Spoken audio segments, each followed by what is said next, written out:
No último dia 30 de setembro, o site italiano Stylum Curia de Marco Tossati trouxe um artigo de Pero Grosso denominado "O Papa Rico em uma Igreja Sempre Mais Pobre".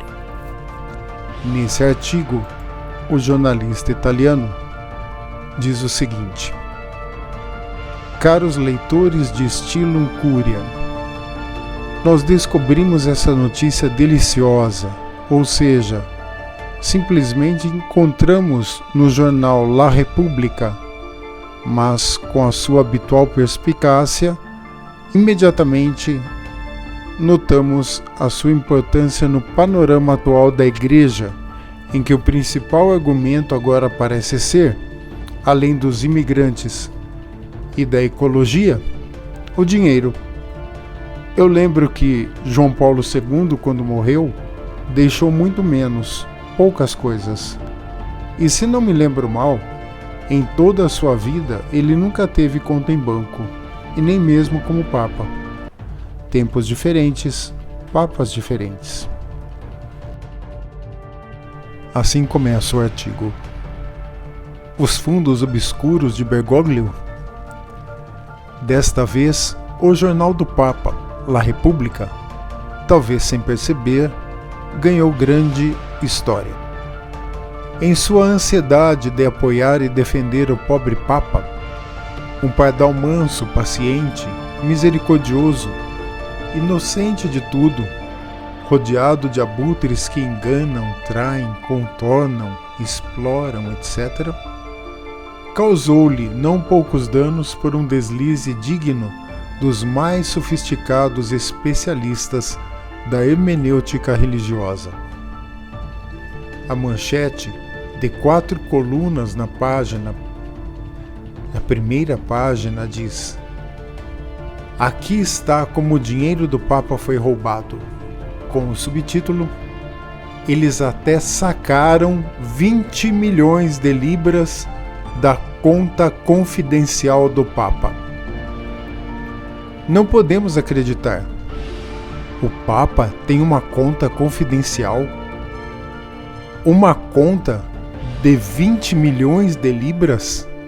20 milhões de libras, ou seja, mais de 25 milhões de dólares americanos.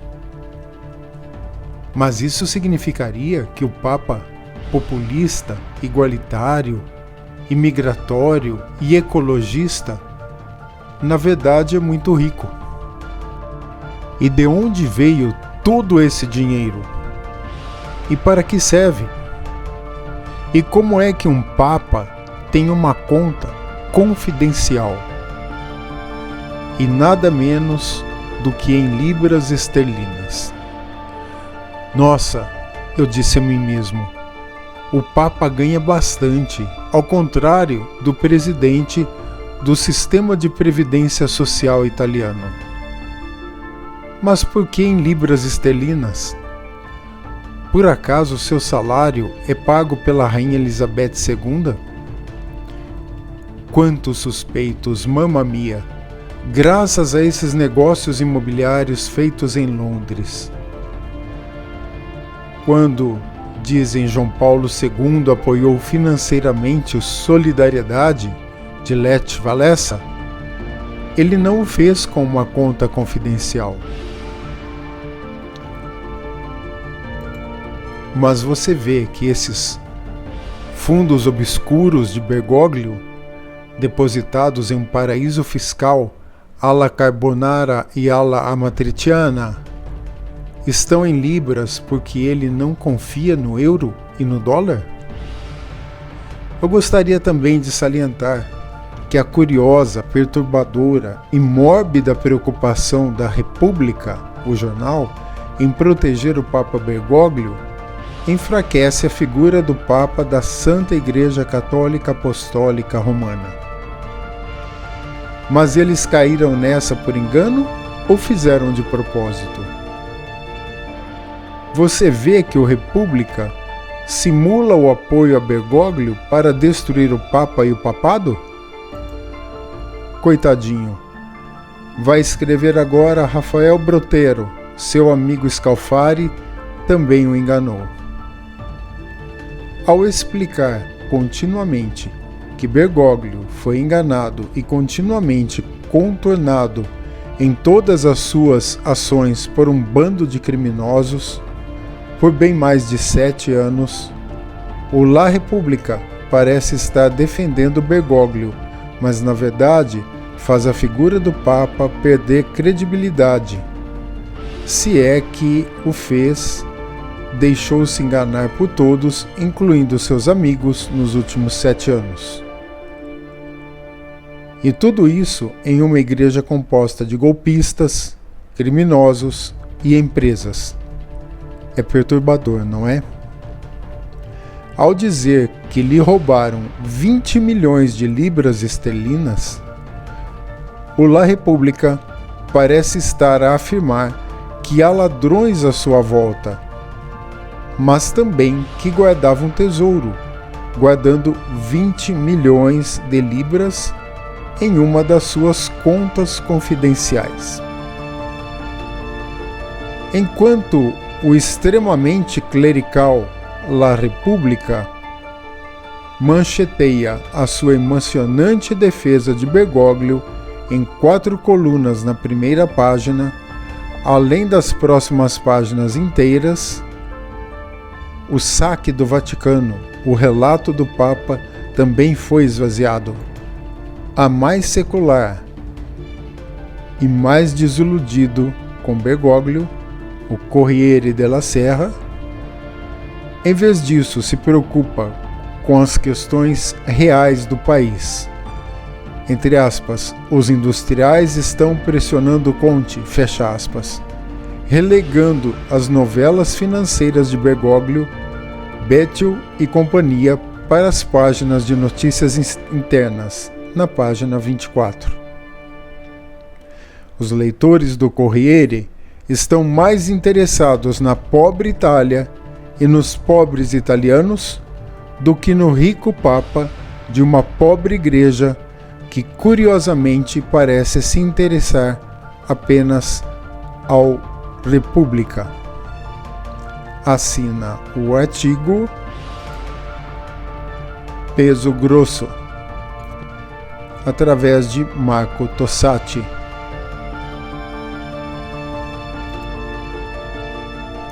Essa notícia, que parece uma fantasia e é assustadora, foi confirmada no dia 12 de outubro de 2020 pelo site italiano benedetto16blog.wordpress.com, cujo link está na descrição.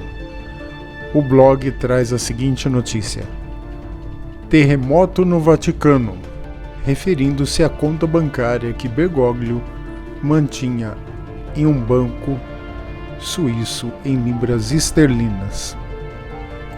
A reportagem diz o seguinte: há algo que não está certo na história mais recente do Vaticano e diz respeito ao pontífice muito de perto. Algo grande, pelo menos 20 milhões de libras esterlinas, que pelo câmbio de 11 de outubro de 2020 equivalem a mais de 22 milhões de euros. Uma figura que vai de encontro à retórica populista que rodeia o papado de Jorge Mário Bergoglio e legitima algumas questões, também à luz do 1.140.000 euros que os contribuintes italianos doam à Igreja Católica todos os anos.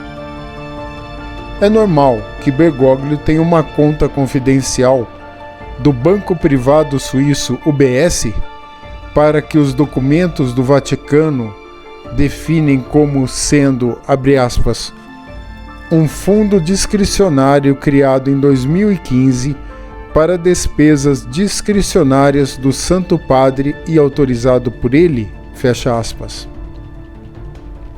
Uma conta cujo tamanho é, presumivelmente, muito maior do que 20 milhões de libras, que alguns colaboradores infiéis retiraram para suas especulações pessoais?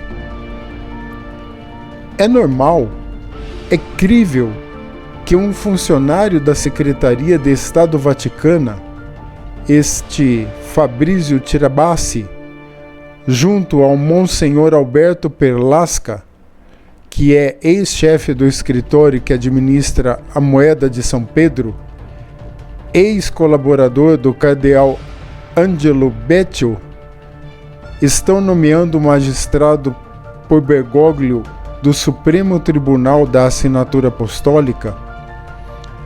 Pode-se tirar tais números da conta pessoal do Papa com a convicção de escapar impune? É normal que este e muitos outros valores pagos pelos fiéis para sustentar a Igreja e suas obras de caridade acabem nos honorários de advogados muito ricos, ou pior, em especulações temerárias e de falências, feitas em parceria com financistas que figuram nas listas internacionais de personagens de alto risco? Em outras palavras, que Papa é Francisco?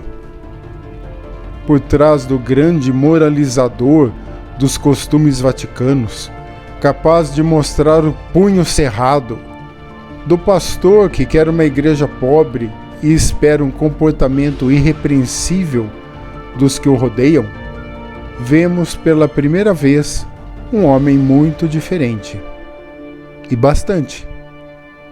Um chefe que não sabe escolher colaboradores, que não vê o que está acontecendo sob seu próprio nariz, incapaz de evitar que centenas de milhões de euros pagos pelos fiéis acabem em alguma conta criptografada nas Ilhas Caimã, em vez de boas obras, que nem mesmo consegue proteger o seu próprio e particular fundo discricionário.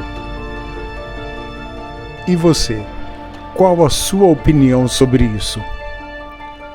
O jornal La República fez um favor ou um desfavor ao noticiar a existência de uma conta pessoal do Papa Francisco com mais de 20 milhões de libras esterlinas e que teria sido saqueada por seus assessores? Você acha isso uma coisa normal, comparado com o Papa João Paulo II, que não teve conta bancária? De onde veio e qual seria o destino desse dinheiro? Enfim, são muitas as questões colocadas em pauta pelo jornal, que culminaram com a demissão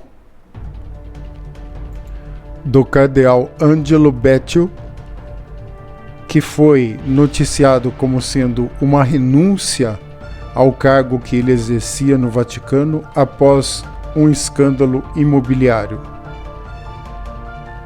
Qualquer que seja a opinião pró ou contra, nós aqui do canal, entendemos que é muito importante que todos nós, católicos apostólicos romanos, dobremos os nossos joelhos, dando ouvidos às profecias de Nossa Senhora, e rezemos, pedindo perdão a Deus.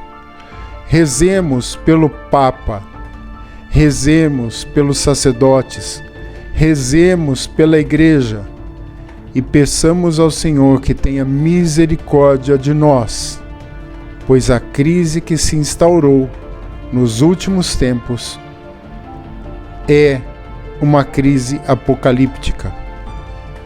Precisamos de uma intervenção sobrenatural, uma intervenção divina, mas sem esquecer da caridade. Por isso, eu insisto, rezemos pelo Papa, rezemos pelo Santo Padre, rezemos pela nossa Igreja, que foi conquistada ao longo de séculos, através do sangue de mártires, homens e mulheres piedosos, que deram a sua vida para que nós pudéssemos colher os frutos do reino de Deus em nossas vidas. A igreja sobreviveu a inúmeras tentativas de destruição, porque as pessoas, os fiéis, dobraram seus joelhos em oração. Nós temos duas grandes armas, a Santa Eucaristia e o Santo Rosário. Convidamos a todos a nos acompanhar nesse momento de jejum e oração pelo Papa e pela Igreja, e que Deus, o Senhor Deus Todo-Poderoso, tenha misericórdia de nós e nos livre do mal. Amém.